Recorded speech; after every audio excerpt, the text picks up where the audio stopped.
Ja, das ist das neue Projekt. Das wollen wir umbauen. Eine Yamaha XT 500, 1 U6 Modell.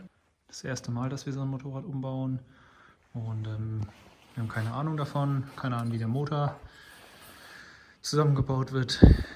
Keine Ahnung, welche Teile fehlen. Wird mit einer Upside-Down-Gabel ausgestattet. Längere Federbeine hinten. Breitere Felgen war geplant. Stollenreifen natürlich, soll ein schöner Offroad-Scrambler werden. Wahrscheinlich schwarz und gelb.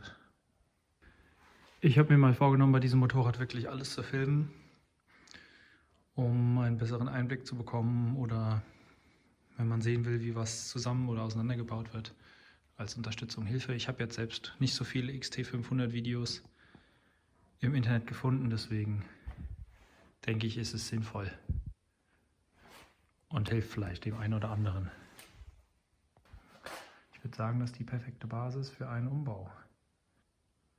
Bin gespannt, was uns für Überraschungen hier erwarten, wenn wir dieses Motorrad neu aufbauen. Ja, man muss alles neu machen. Die Plakette muss anscheinend neu.